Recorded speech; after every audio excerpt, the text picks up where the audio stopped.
The crystal glass trembles in 10-year-old Emma Ashford's small hands as her Aunt Margaret forces the bitter liquid down her throat. Emma's eyes water, but no sound escapes her lips. Not a cry, not a whimper, nothing. She hasn't spoken a word in 4 years. "There's my good girl," Margaret Ashford coos, her manicured fingers stroking Emma's pale cheek with false tenderness. "This medicine will help you feel better." But Emma's intelligent blue eyes tell a different story. They dart frantically toward the service entrance where a new figure appears, Dr. Keisha Williams, though no one in this Connecticut mansion knows her true identity. To them, she's just another black domestic worker, invisible and disposable. Margaret's voice cuts through the morning silence like a blade. "Emma, this black woman is here to clean and serve, that's all." Keisha's trained medical eye immediately notices Emma's dilated pupils and the slight tremor in her hands. Something is terribly wrong here. What deadly secret is hiding behind these pristine walls? The Ashford estate sprawls across 15 manicured acres in Greenwich, Connecticut, where old money whispers through ivy-covered walls and marble hallways. Every crystal chandelier, every Persian rug, every oil painting screams generational wealth. But in 10-year-old Emma's bedroom, something feels wrong. Emma Ashford should be the luckiest child alive. Heiress to a $200 million pharmaceutical fortune, she lives in a mansion that could house 50 families, yet she sits silent at her antique writing desk, sketching pictures that would disturb any trained eye, images of herself with X's drawn over her mouth, dark figures looming over her bed. "Emma has special needs," Margaret Ashford explains to the new domestic worker with practiced sympathy. At 62, Margaret embodies Connecticut aristocracy, perfectly coiffed silver hair, Hermes scarves, and a smile that never reaches her cold blue eyes. "The poor child hasn't spoken since her parents' tragic accident 4 years ago. The doctors call it selective mutism." Dr. Keisha Williams nods respectfully, but her sharp gaze catalogs details others miss. Emma's slight hand tremors, the way the girl flinches when Margaret's heels click across the hardwood.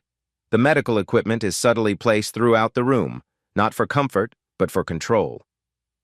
"You'll address me as Mrs. Ashford," Margaret continues, her voice carrying the weight of generations who've never questioned their superiority.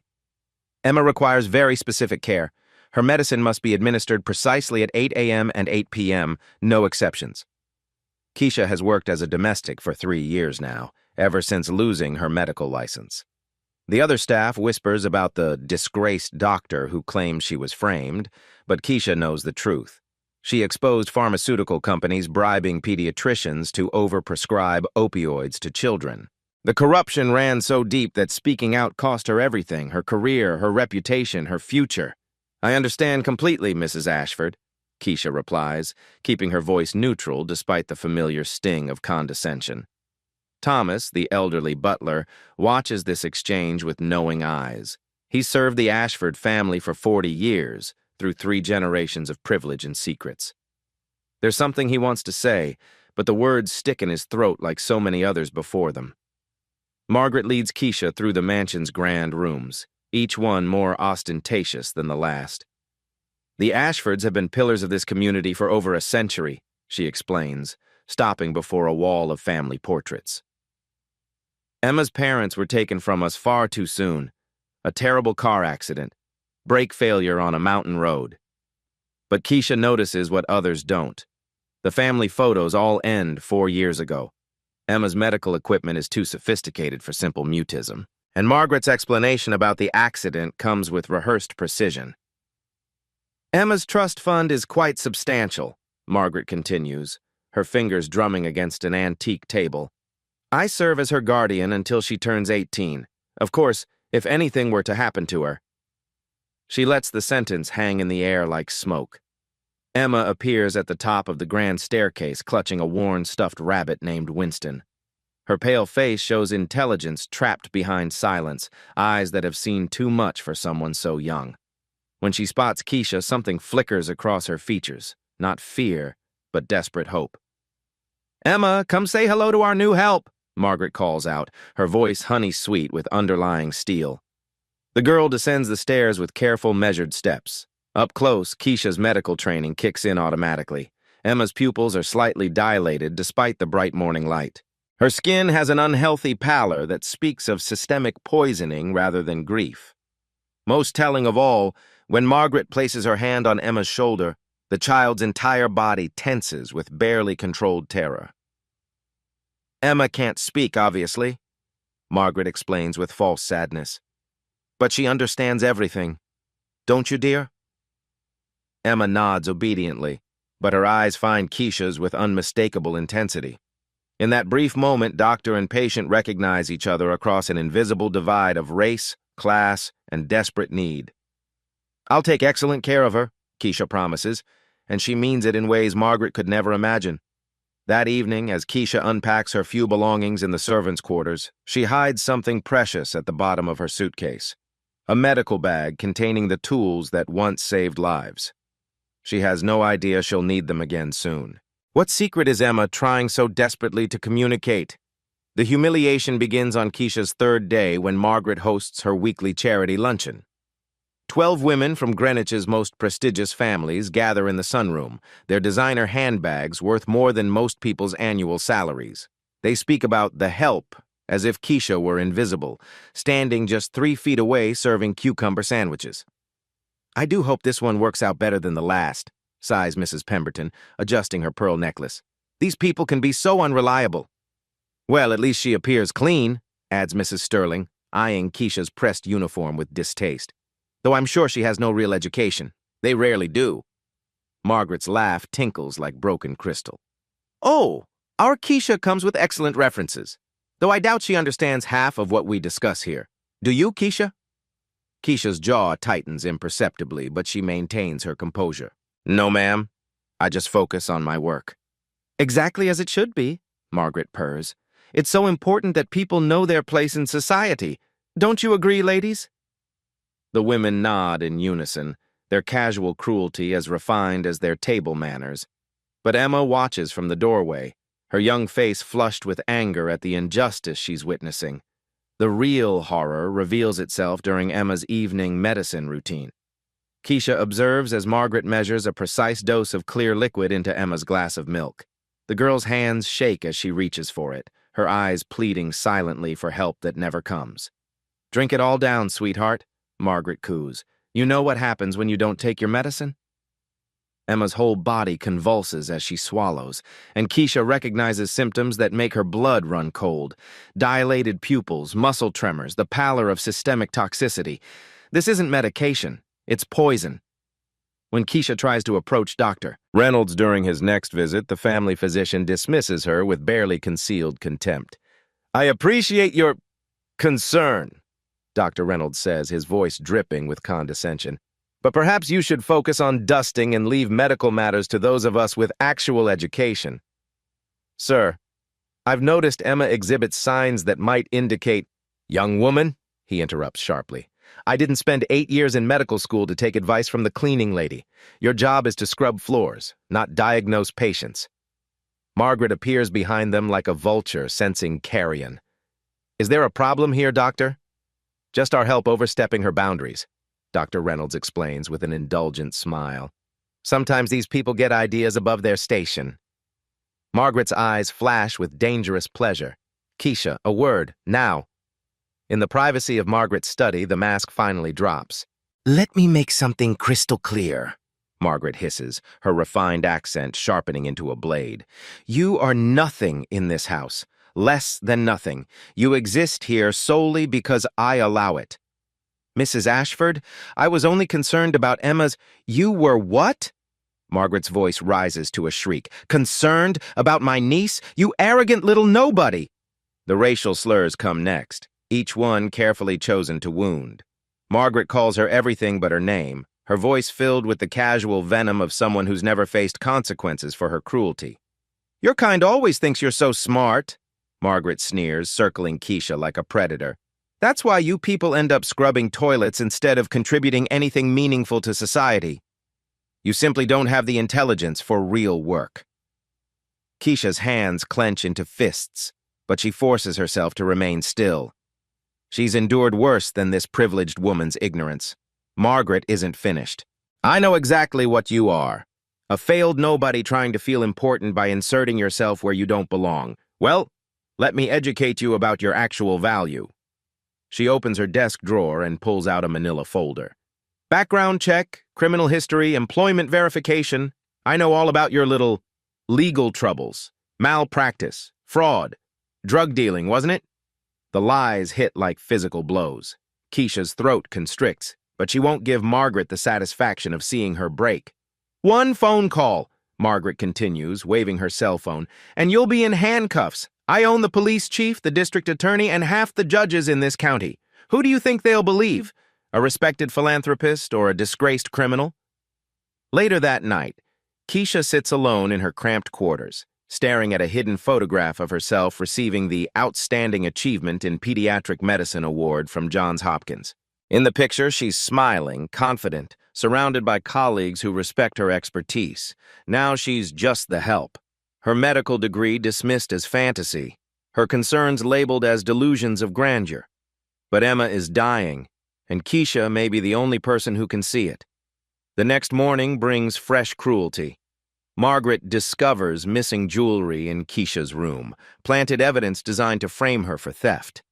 I'm disappointed but not surprised, Margaret announces to the household staff. This is exactly why we must be so careful about who we allow into our homes. Thomas shifts uncomfortably, knowing the truth but afraid to speak. The other staff avoid Keisha's eyes, already believing the worst. Please, Mrs. Ashford, Keisha says quietly. I would never— Spare me your lies, Margaret snaps. The only reason I'm not calling the police is my generous nature. But this is your final warning. One more incident and you'll be in prison where people like you belong. That evening, Emma finds Keisha crying silently in the kitchen. The girl approaches cautiously, then does something extraordinary. She takes a napkin and draws a picture of Keisha and herself holding hands, with the word friend written in careful block letters. Emma places the drawing in Keisha's hands, then points to her own chest and nods firmly. In that gesture, Keisha sees the truth Margaret is trying so desperately to hide. This child isn't mentally impaired. She's trapped, poisoned, and desperately trying to communicate the horror of her situation. The question is, how long does Emma have before Margaret's patience runs out entirely? The breakthrough comes at 2:17 a.m. when Keisha discovers Margaret in the mansion's kitchen, hunched over a mortar and pestle like some twisted alchemist. Through the crack in the door, she watches Margaret grind crystalline powder into Emma's milk glass, muttering calculations under her breath. 0.5 milligrams per kilogram body weight. Should accelerate the process nicely. Keisha's medical training kicks in instantly. Those aren't the words of a grieving aunt. They're the precise calculations of someone administering controlled doses of poison. Margaret isn't just hurting Emma. She's systematically destroying the child's nervous system with scientific precision. When Margaret disappears upstairs, Keisha moves swiftly. Using a cotton swab, she collects residue from the mortar and seals it in a small vial hidden in her apron.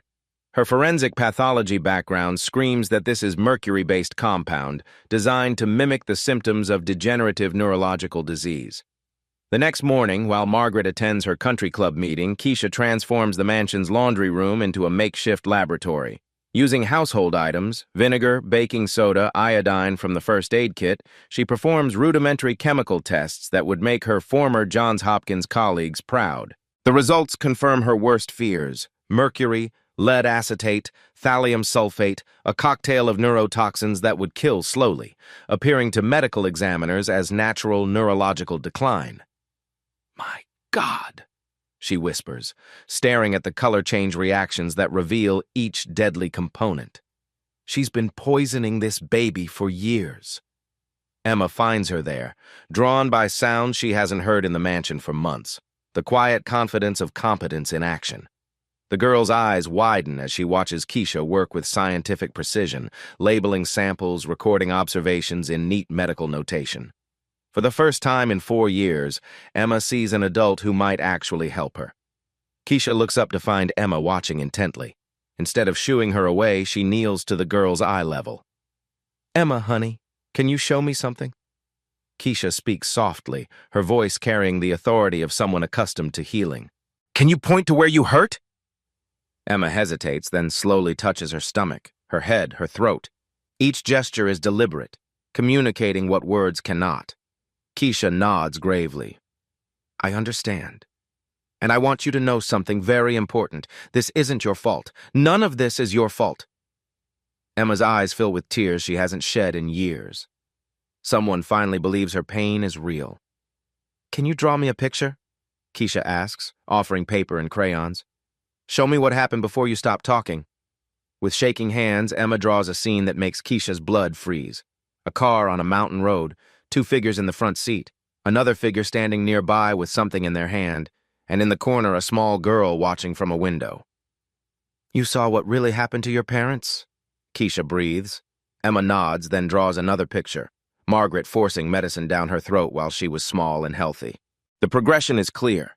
A happy child becomes sick, and a child becomes silent. She's been poisoning you since your parents died, hasn't she? Another nod, more emphatic this time. Keisha's mind races through treatment protocols. Chelation therapy to bind the heavy metals, activated charcoal to absorb remaining toxins, careful monitoring of liver and kidney function. Emma needs immediate medical intervention, but how can she provide it without revealing her identity? Emma, I need you to trust me, Keisha says firmly. I'm going to help you get better, but we have to be very careful. Can you be brave for me? Emma straightens her small shoulders and nods with fierce determination. That afternoon, Keisha begins Emma's treatment disguised as health supplements. She crushes chelation compounds into Emma's apple juice, claiming they're vitamins Margaret requested. She prepares activated charcoal as special chocolate milk for Emma's stomach problems. Most importantly, she begins documenting everything: Emma's symptoms, Margaret's patterns, the precise timing of poison administration. If she's going to save this child, she needs evidence that will stand up in court. But Margaret's instincts are razor sharp. She notices Emma seems more alert, less docile during their evening routine. Has anyone been giving Emma anything unusual? Margaret asks Thomas with deceptive casualness. Any different foods or drinks? Thomas shakes his head, but his nervous glance toward the kitchen doesn't go unnoticed. Margaret's eyes narrow as she processes this information. Someone is interfering with her carefully constructed plan. Who would dare challenge her authority in her own home?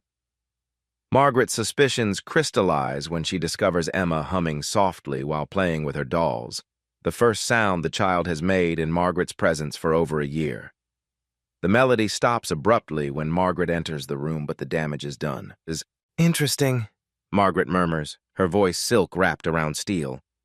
Emma seems to be having fewer episodes lately.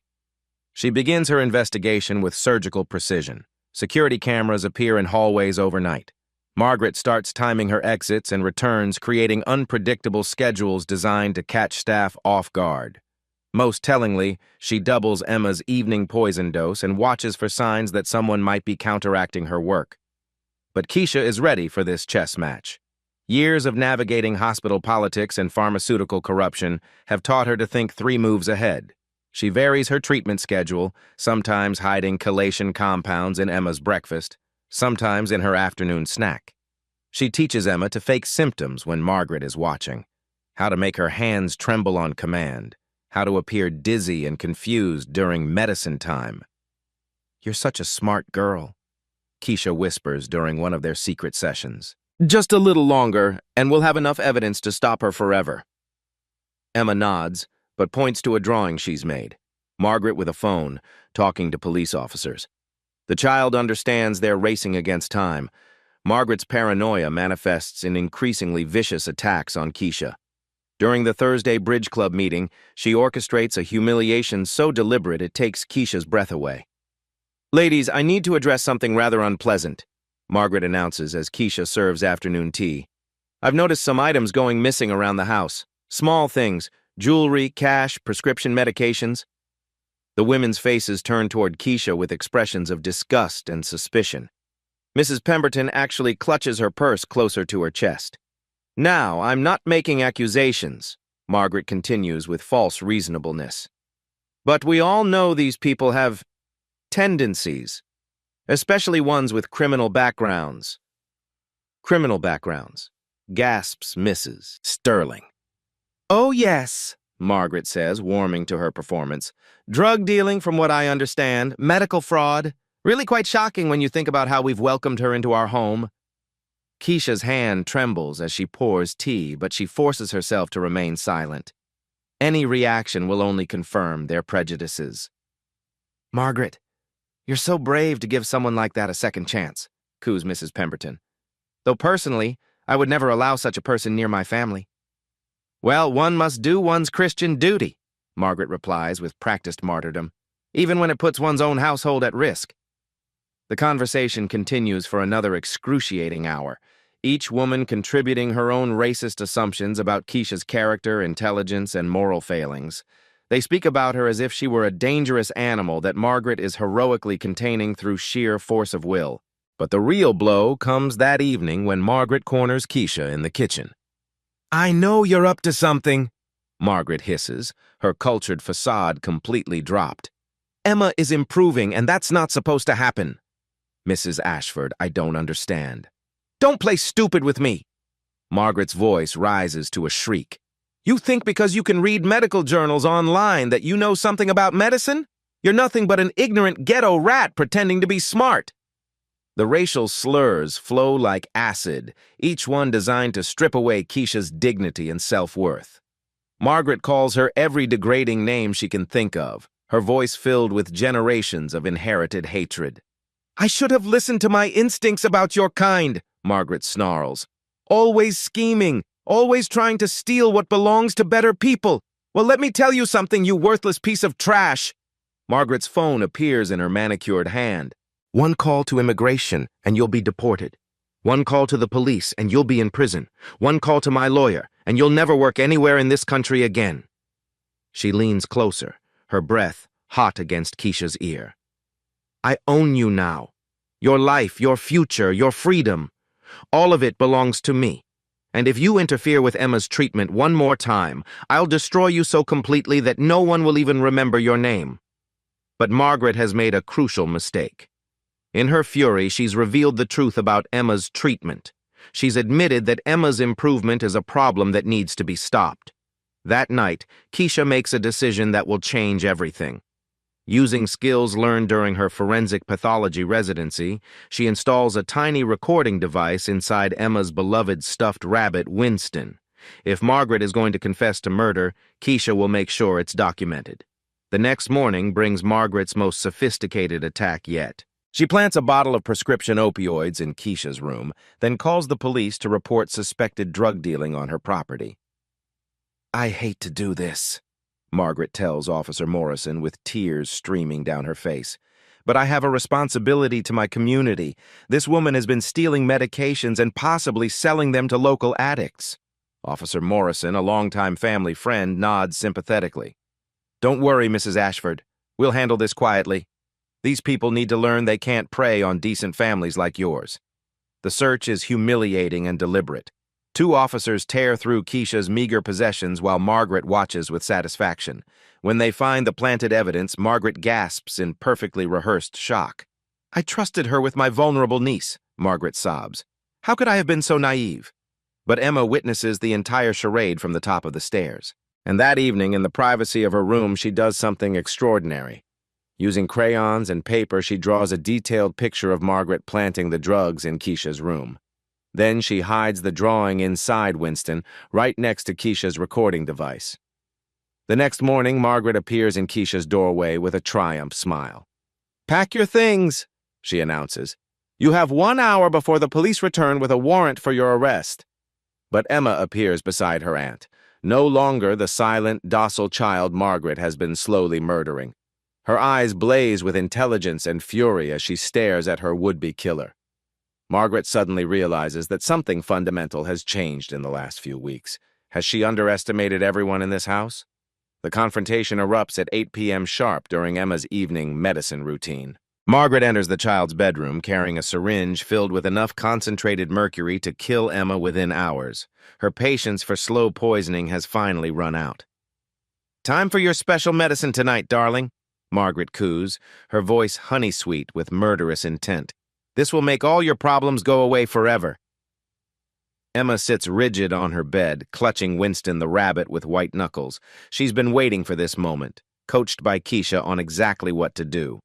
But as Margaret approaches with the lethal injection, Keisha steps from behind the bedroom door. "Step away from the child, now!" Margaret whirls around, her face contorting with rage. "How dare you enter Emma's room without permission? Get out before I call the police!" "I don't think so," Keisha says calmly, her entire demeanor transformed. Gone is the subservient domestic worker. In her place stands someone with unmistakable authority and expertise. "Put down the syringe, Margaret. It's over." "You're just the help!" Margaret shrieks, but uncertainty flickers in her eyes. "You're nothing. A criminal. A drug dealer." Keisha reaches into her apron and pulls out her hidden medical bag, the one containing instruments that once saved countless lives. "No, Margaret. I'm Dr. Keisha Williams, Johns Hopkins Medical School, class of 1995, board-certified in pediatric medicine and forensic pathology." The syringe wavers in Margaret's hand as the impossible truth hits her. "You're lying. You're just a maid. Just another ignorant—" "I specialized in toxicology cases," Keisha continues, her voice cutting through Margaret's denial like a scalpel. "I can identify mercury poisoning from across a room. Lead acetate leaves distinctive neurological markers. And thallium sulfate? That causes the exact tremors I've been observing in Emma for weeks." Margaret's face goes white as Keisha pulls out a manila folder thick with evidence. "I've documented everything," Keisha says, spreading laboratory reports across Emma's dresser. "Tissue samples, chemical analysis, dosage calculations. I know exactly what you've been doing to this child, and I can prove it." "No one will believe you!" Margaret's voice cracks with desperation. "You're a disgraced criminal. I'm a pillar of this community." Emma chooses this moment to speak, her voice clear and strong for the first time in Margaret's presence in 4 years.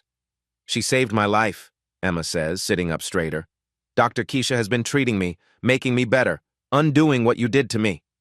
Margaret staggers backward as if physically struck.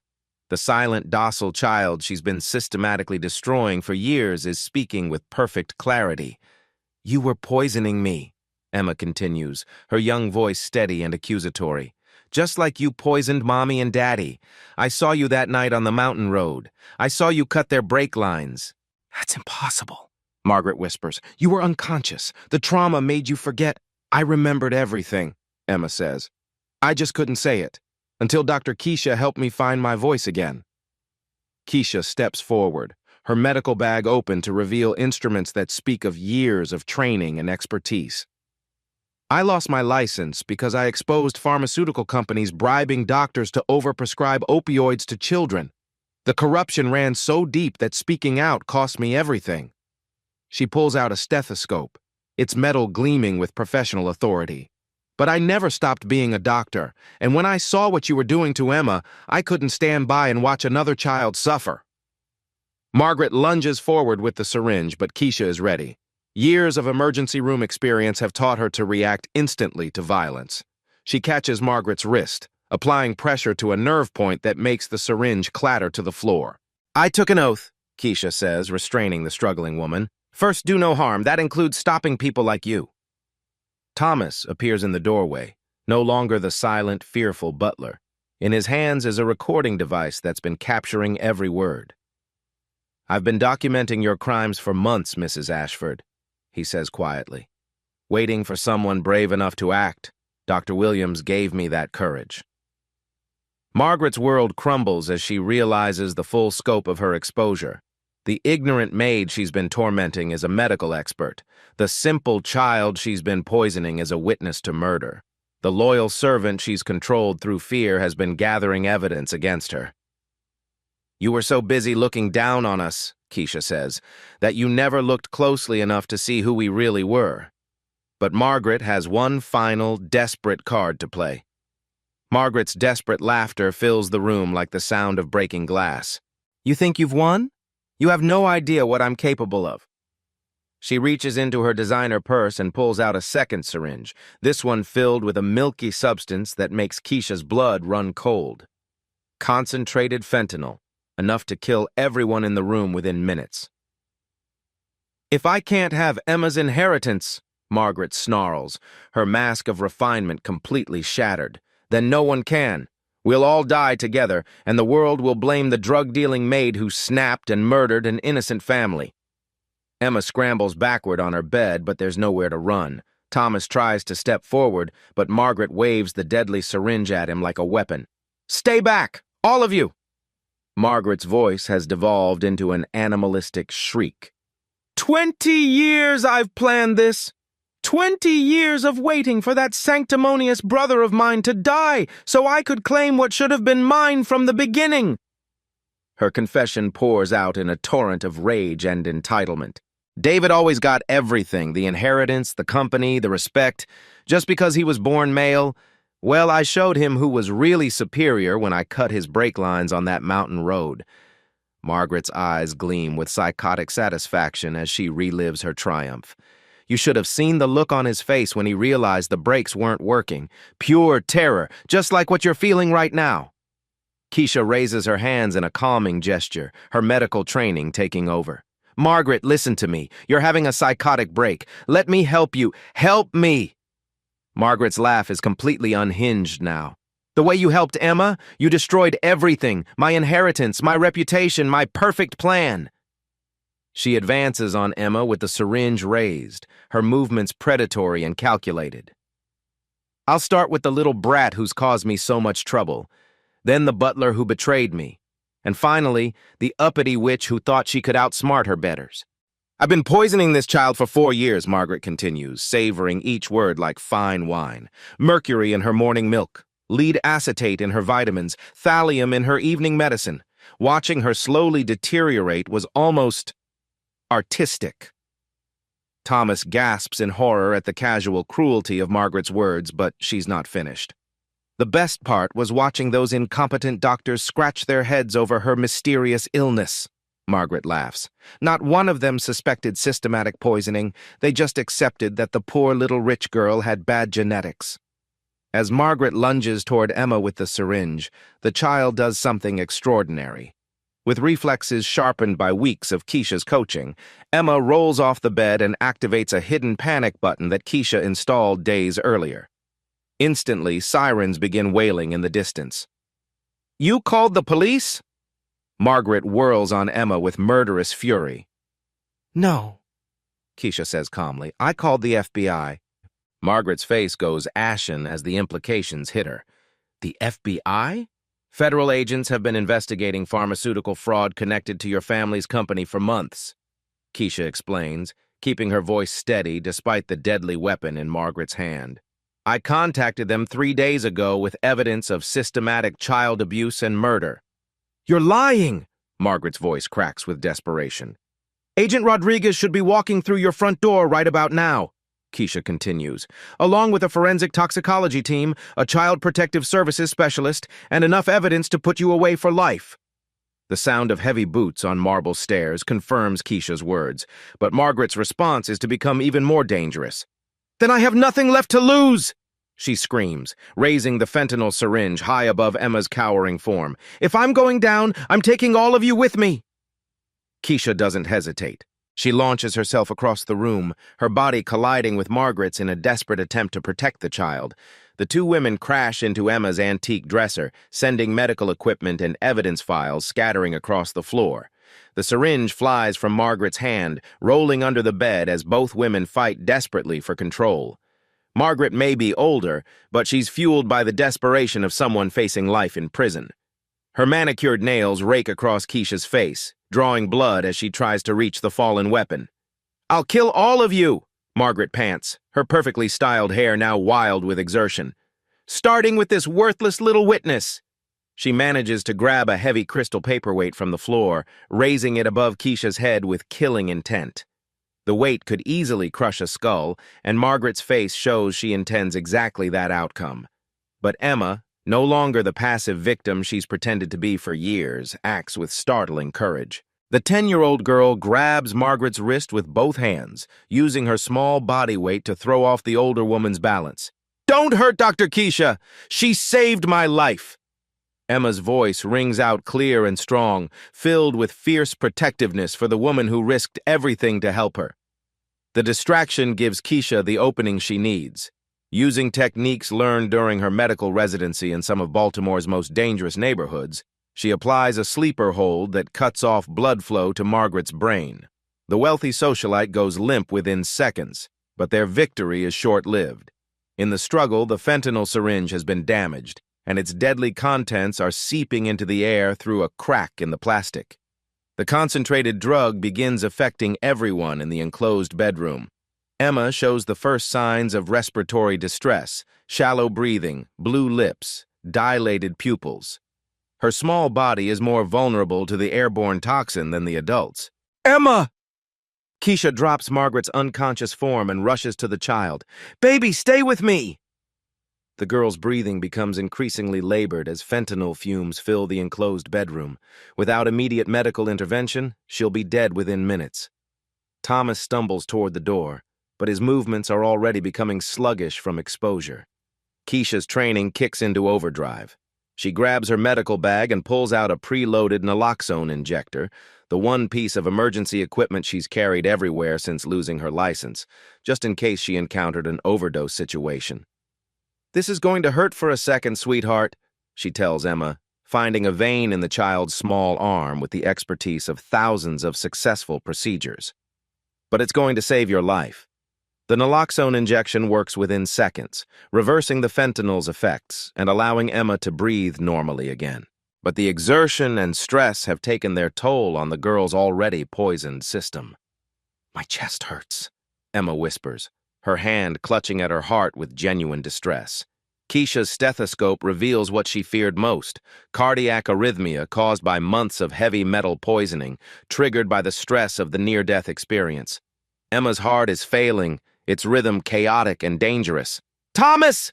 Keisha shouts to the butler, who's been standing frozen in the doorway, fighting off his own fentanyl exposure. "Call an ambulance! Tell them we have a pediatric cardiac emergency!" But the ambulance is still minutes away, and Emma's heart could stop at any moment. Keisha has no choice but to perform emergency cardiac intervention using improvised equipment in a bedroom that's becoming a crime scene. She tears open Emma's nightgown and begins chest compressions, counting under her breath as she works to maintain circulation. Her hands move with practiced precision, applying exactly the right pressure for a child's fragile ribcage. "Come on, baby. Your heart is strong. You've been fighting for years. Don't stop now."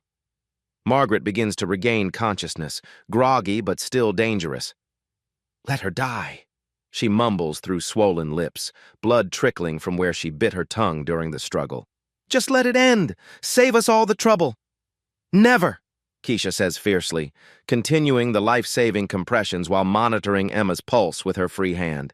"I didn't fight this hard to lose her now." Federal agents finally burst through the bedroom door, led by Agent Rodriguez and a full tactical team.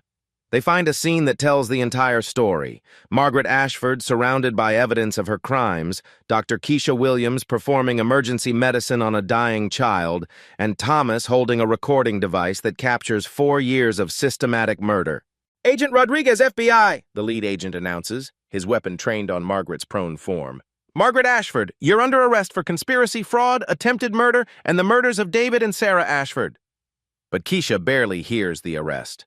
All her focus remains on Emma, whose heartbeat is slowly stabilizing under her expert care. The child's eyes flutter open, focusing on Keisha's face with absolute trust and love.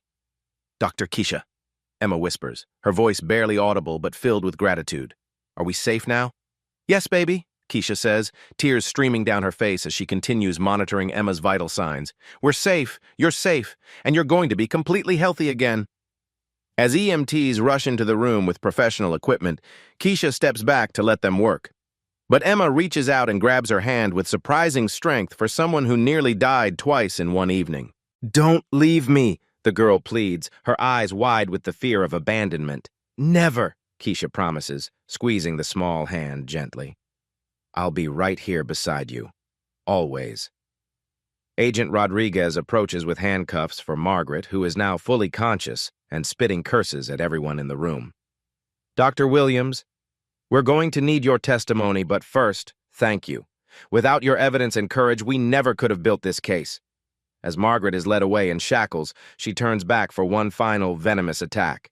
"You think you've won? You're still nothing but a worthless—" Her racist tirade is cut off by Emma's clear, strong voice. She's not nothing. She's my hero, and she's going to be my mother.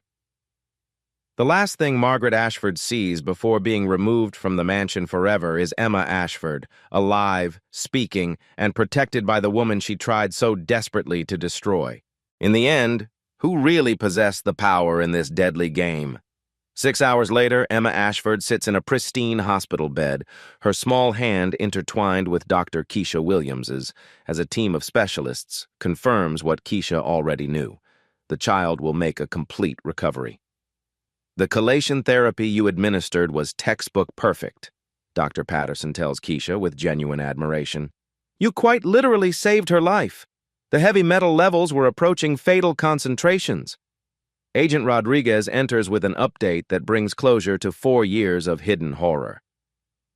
Margaret Ashford has been formally charged with 2 counts of first-degree murder for her brother and sister-in-law's deaths, attempted murder of a minor, systematic child abuse, insurance fraud, and conspiracy to commit murder. Emma squeezes Keisha's hand tighter. What about my inheritance? Fully protected, Agent Rodriguez assures her. The courts are fast-tracking your case. You'll need a new guardian, of course. Emma looks up at Keisha with eyes full of hope and love. I know exactly who I want. The legal proceedings move with unprecedented speed once the evidence becomes public. Margaret's recorded confessions, combined with Keisha's detailed toxicology reports and Thomas's hidden surveillance footage, create an airtight case that makes national headlines. Millionaire's daughter saved by a woman she called just the help reads the front page of every major newspaper. The story becomes a lightning rod for discussions about racism, classism, and the courage to do what's right regardless of personal cost.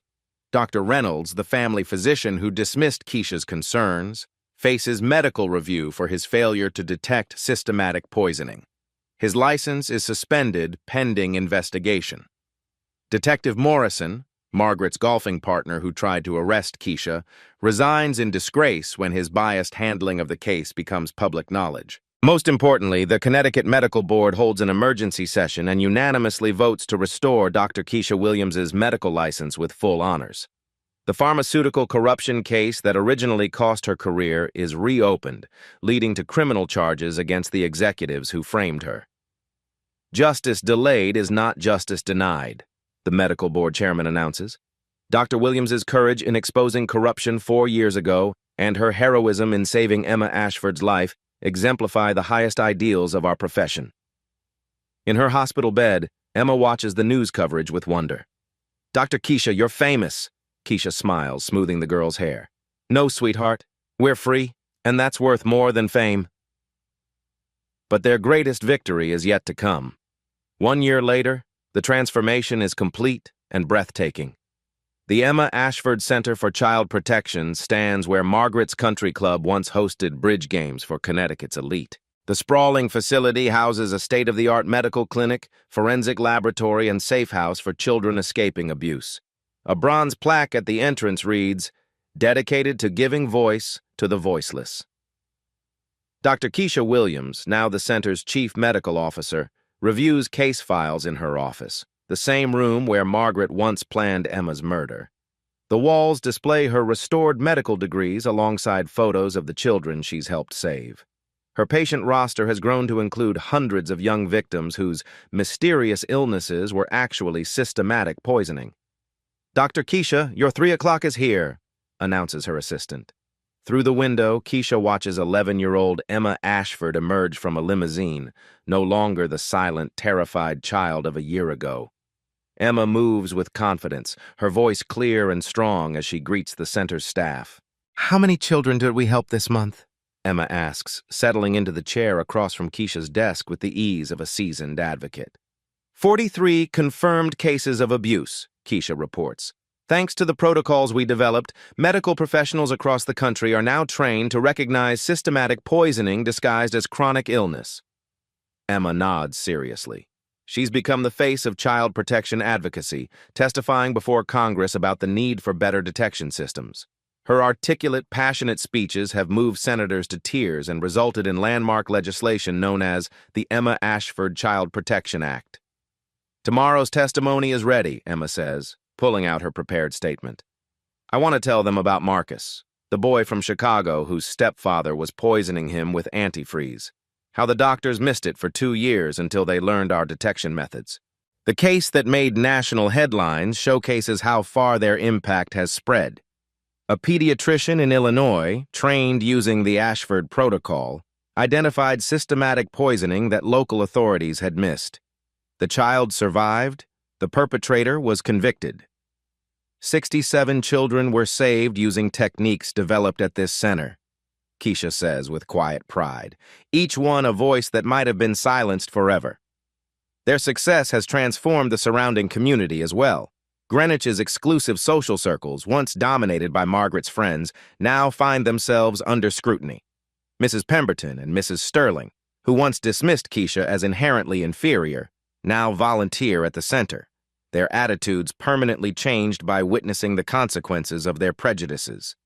Thomas, promoted to head of security, maintains detailed records of every case. His experience hiding evidence of Margaret's crimes now serves a righteous purpose, protecting vulnerable children and documenting their recoveries. "The Connecticut State Police want to consult on 3 new cases," Thomas reports during their weekly meeting. "Apparently, Margaret's methods were more widespread than we thought. She taught other wealthy families how to eliminate inconvenient heirs. The ripple effects continue expanding.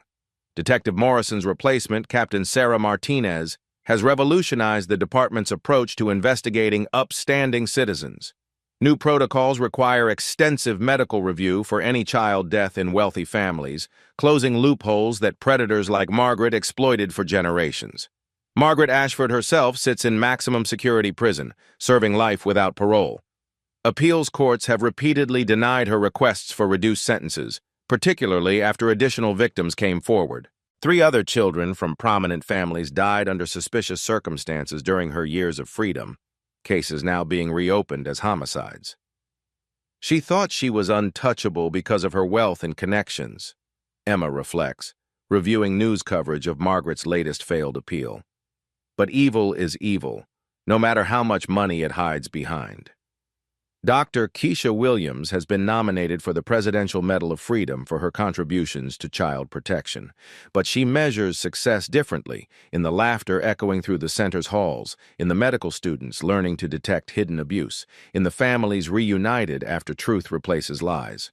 Most importantly, the legal proceedings have culminated in Emma's formal adoption.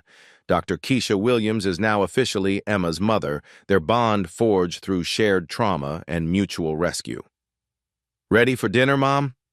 Emma asks, using the title that still fills Keisha's heart with joy. "Always, baby girl, always." As mother and daughter walk hand in hand through the center's gardens, their story illuminates a truth that echoes far beyond these walls.